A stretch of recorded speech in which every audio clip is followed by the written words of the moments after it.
In today's video, we check 6 dumb amusement park deaths. From a man who stepped onto an active ride track to retrieve a bracelet, to a visitor who entered a haunted house and forced his way into a restricted backstage area, which ended in the most shocking way possible.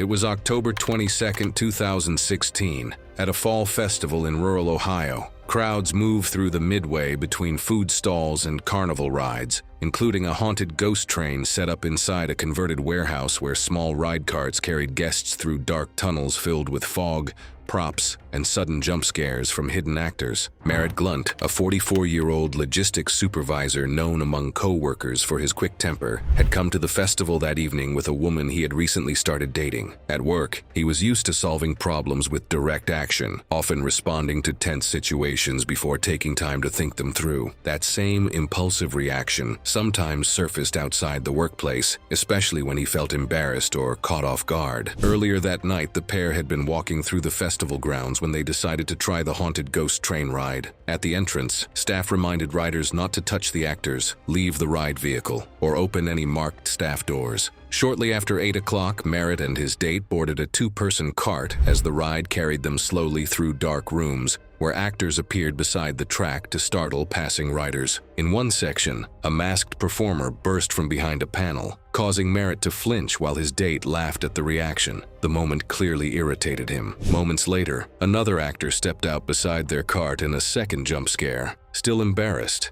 Merritt reacted instantly and swung his arm outward, striking the performer across the shoulder with enough force to push them backward. Following standard safety procedures for aggressive guests, the actor immediately retreated through a nearby staff door beside the track and attempted to close it behind them. Instead of remaining seated as the cart continued along the ride path, Merritt stood up and stepped out of the slowly moving cart. Ignoring the posted warnings, he forced the staff door open and stepped into the restricted backstage corridor after the performer. His date quickly followed him through the doorway, calling out for him to stop. She told him they could speak to the actor after the ride ended and warned him that the backstage area was dark and filled with fog from the attraction's special effects. But Merritt ignored her and continued moving deeper into the corridor. Behind the set walls, the narrow passage was lit only by dim maintenance lights, while artificial fog drifted through the space from nearby machines. Prop carts, cables, and storage racks lined the tight corridor used by staff to move between scenes. Focused on catching up with the performer and unwilling to slow down, Merritt hurried forward through the low visibility without letting his eyes adjust to the darkness. A tall steel storage rack stood along the wall ahead of him, partially obscured by the fog. Moving at full speed, Merritt failed to see the metal frame until it was too late. He collided with the structure and struck his head with severe force, collapsing immediately onto the concrete floor. His date, only a few steps behind him, witnessed the collision and began shouting for help. Ride operators quickly stopped the ghost train, and staff rushed into the corridor while emergency responders were called. Paramedics arrived shortly afterward, but pronounced Merritt dead at the scene from severe head trauma sustained during the impact. The ghost train ride was shut down for the remainder of the evening, while staff secured the backstage corridor. Merritt's date, who had followed him through the door moments earlier, remained with park staff as emergency responders arrived. The performer he had struck earlier was not seriously injured and returned to the staff area after the incident. Authorities later determined that Merritt had forced open a clearly marked staff-only door and entered the restricted backstage corridor where the fatal collision occurred. It was October 15, 2017, at a fall festival in rural Indiana. The evening midway buzzed with flashing lights, music, and the mechanical hum of carnival rides spinning above the crowd. Near the center of the grounds stood a large rotor ride, a circular chamber designed to spin riders against its padded walls using centrifugal force. John Stevenson was a 19-year-old high school basketball captain, known among his friends for his confidence and competitive streak. On the court, he thrived on challenges, often pushing himself harder whenever someone doubted what he could do. That same attitude carried into everyday situations, especially when he was surrounded by friends who expected him to live up to that fearless reputation. Earlier that evening, John and 3 teammates were heading home from basketball practice when they noticed the festival lights along the roadside and decided to stop for a while. After walking the midway and sharing a few beers, their attention turned to a large rotor ride where riders stood against the wall of a spinning chamber, held in place by centrifugal force. Watching a cycle finish, one of John's friends joked that it looked easy and suggested a small bet. Anyone who could move away from the wall and reach the center while it was spinning would win the money. John immediately laughed and claimed he could do it without much trouble. To him, the ride seemed more like a simple balance challenge than anything dangerous. The group agreed on the bet, and a few minutes later they stepped inside the chamber with the next group of riders. When the ride began, the chamber slowly started to rotate. At first, the movement felt gentle as riders leaned back against the wall, but as the motor accelerated and the ride reached full speed, the floor beneath the riders dropped away, leaving everyone pinned tightly against the padded wall by the spinning force. John grinned as he felt the force holding him in place. Around him, riders lifted their feet slightly, allowing the force of the spinning chamber to keep them pinned against the wall. The bet was still fresh in his mind, and his friends were already shouting across the chamber, reminding him about the challenge. Instead of staying still like the others, John pressed his shoes firmly against the wall and began pushing his body forward, trying to move toward the center of the chamber. At first, he managed to shift slightly, leaning away from the wall while the ride continued spinning at full speed. The moment he pushed far enough away from the wall, he lost the surface that had been holding him in place. Without that stabilizing pressure, his balance collapsed instantly. His feet slipped as he lost his grip against the wall, and the spinning motion flung his body sideways across the rotating chamber. Before he could recover, the force hurled him violently back toward the outer wall. His head struck the rigid structure with severe force as the ride continued spinning for several seconds before operators realized something was wrong. Other riders began shouting and signaling for help as the chamber finally slowed to a stop. Emergency responders were called immediately, but John was pronounced dead at the scene from severe head trauma after striking the outer wall of the spinning chamber. The rotor ride was temporarily shut down while operators assisted investigators and inspected the equipment. Authorities later confirmed the ride had been functioning normally and that the fatal injuries occurred after John attempted to move away from the wall of the spinning chamber during a bet with friends. It was June 11, 2018, at a Western theme park in Arizona. Temperatures climbed toward 100 degrees as families crowded the park's water attractions. Among them was a vintage log flume ride winding through artificial rock formations, offering visitors relief from the intense desert heat. Tabit Fay was a 28-year-old delivery driver who spent most of his days navigating long routes across the Phoenix metro area. Co-workers described him as easygoing, but also someone who enjoyed getting laughs by doing things that were slightly reckless. During breaks at work, he often tried to make routine days more entertaining by doing things that pushed his luck a little too far. On a rare weekday off, Tabit joined several co-workers for a day at the park. With the desert heat climbing toward 100 degrees, the group quickly gravitated toward the water rides, turning the afternoon into a running challenge over who could get the most soaked before leaving. By the time they reached the log flume, Tabit had already decided he wanted to win that contest. While waiting in line, he insisted the front seat never produced a big enough splash and suggested he could make it better. When the group finally boarded the boat, he loosened his lap belt and scooted forward in the seat so he could lean out over the front during the drop. His co-workers warned that the ride operator would likely stop the ride if he tried anything risky, but Tabit ignored the warnings and stayed leaned forward, focused on getting as drenched as possible when the boat hit the splash basin. The group boarded a 4-seat fiberglass log boat, with Tabit taking the front seat for the best view of the 40-foot drop. As the boat drifted through the winding flume toward the conveyor lift, he continued shifting forward in his seat, resting his arms along the sides of the boat as if preparing to lean out during the splash. The conveyor carried the boat steadily to the top. From the peak, riders could see the park stretching across the desert before the log tipped forward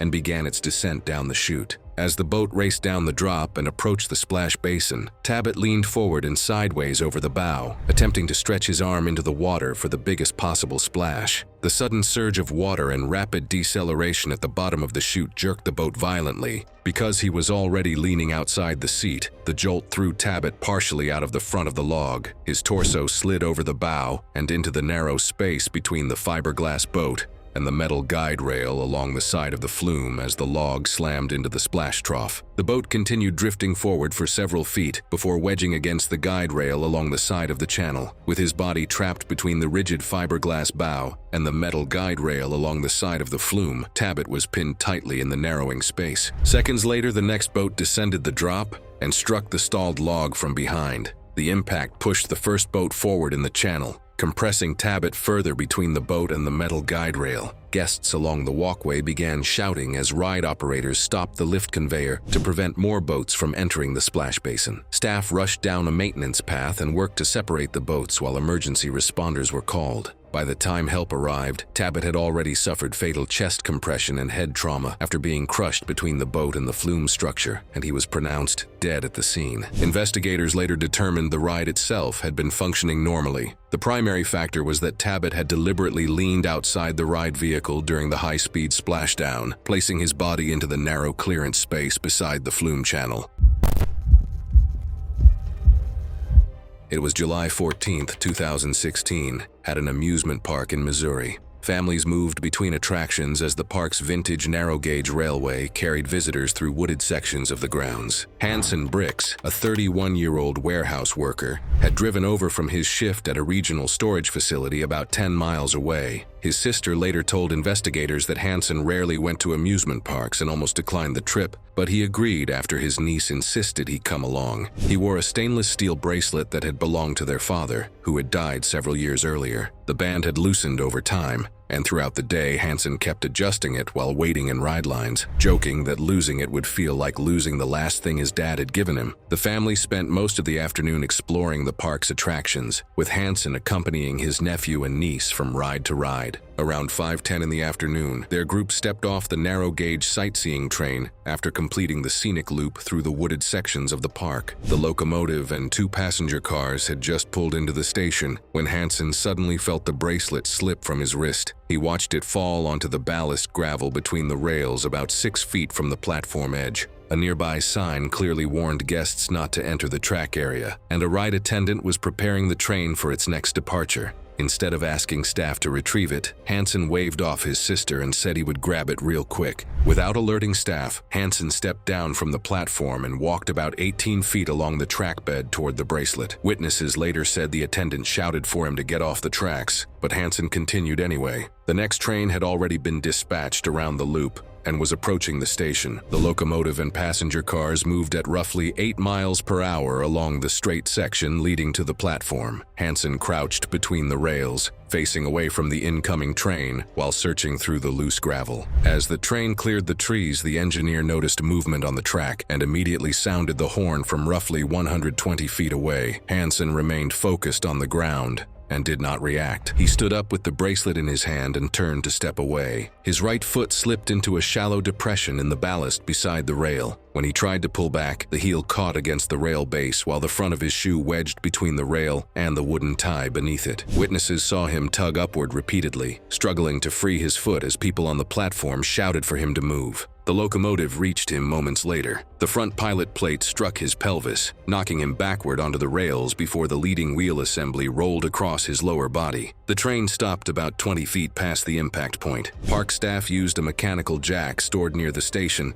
to lift the locomotive enough to remove him from beneath the axle. Emergency responders confirmed fatal injuries caused by severe pelvic crushing and blood loss. The bracelet was still clenched in his hand. Investigators later determined Hanson had deliberately entered the restricted track area despite posted warning signs and staff instructions. The train ride remained closed for the rest of the day while the track area was inspected. Officials later noted that park staff routinely retrieved dropped items from the tracks for guests, something that would have taken less than a minute if Hanson had simply asked for help.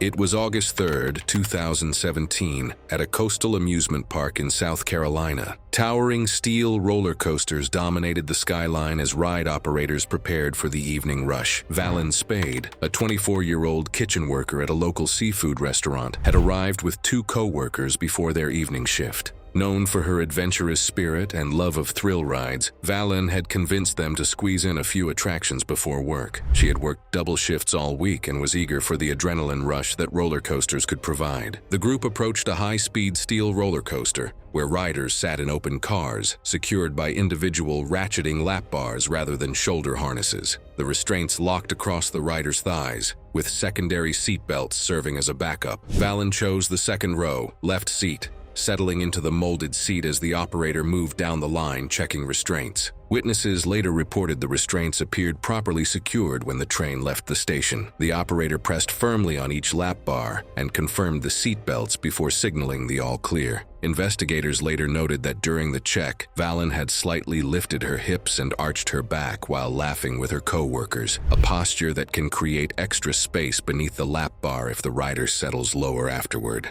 The train began its climb up the 112-foot lift hill, anti-rollback dogs clicking rhythmically against the track. At the top, riders could see the Atlantic Ocean before the train plunged downward at 56 miles per hour. After the first drop, the train sped through several high-speed turns before climbing a large camelback hill designed to create strong airtime, the sensation of weightlessness that briefly lifts riders from their seats. Several riders later reported seeing Valen lifting her arms and shifting inside the seat while laughing. Witnesses said she repeatedly tried to lift her hips and lean forward and sideways beneath the lap bar as the train climbed the hill. Investigators later determined the lap bar was resting higher than recommended on her thighs, leaving a larger than normal gap between the restraint and her body. Although the secondary seatbelt was fastened, it had enough slack to allow limited movement if a rider repeatedly lifted their hips. As the train crested the camelback hill, powerful negative G-forces briefly lifted riders upward. In Valen's case, the extra space beneath the restraint allowed her hips and torso to rise upward and partially sideways past the edge of the lap bar. As the train accelerated down the far side of the hill, she was ejected from the train.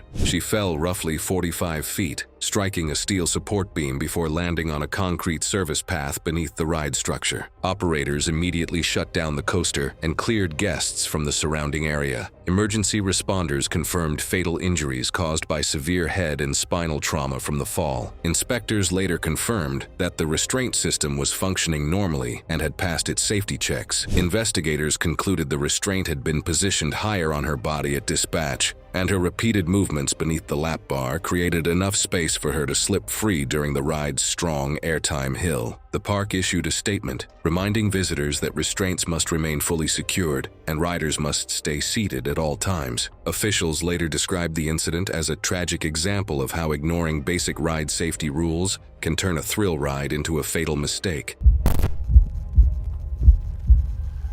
It was May 27, 2015, at a county fair amusement park in Oklahoma. Dark storm clouds gathered on the western horizon as families moved along the busy midway. The air felt heavy with humidity while distant thunder rumbled, but rides were still operating as visitors rushed to enjoy the attractions while the storm approached from several miles away. Kestra Dwin, a 17-year-old high school junior and track team member, had come to the fair with 3 classmates after their school meet earlier that afternoon. Friends later said Kestra loved heights and rarely turned down a ride that climbed above the fairgrounds. As thunder echoed closer, she joked that filming lightning from the top of the Ferris wheel would make an incredible video, brushing off her friends' warnings and the ride operator's announcement, telling riders to remain seated and keep their hands inside the gondola. The 120-foot Ferris wheel stood as the fair's centerpiece, its steel frame painted in bright red and white stripes. Open metal gondolas swayed slightly in the strengthening wind as operators continued loading passengers while the sky darkened. Kestra and one friend climbed into an open gondola and sat on the metal bench as the wheel began its slow rotation. The gondola had simple side rails but no overhead protection. As they rose higher, wind gusts rocked the gondola more noticeably, causing the suspended car to sway gently back and forth. When their gondola reached roughly 100 feet above the ground, the wheel paused to load passengers below. Instead of staying seated, Kestra stood up inside the gondola and leaned over the rail to film the lightning forming in the distance. To steady herself against the wind, she gripped 2 separate metal bars of the gondola frame with both hands while holding her phone out over the side. Lightning flickered in the approaching storm as the cell moved closer to the fairgrounds. Several people on the midway glanced nervously toward the darkening sky, while others continued riding, assuming the storm was still some distance away. A lightning strike hit near the upper steel frame of the Ferris wheel, sending electrical current through parts of the structure. The electrical current spread through the spokes and support structure, traveling downward along the ride's metal framework toward the ground.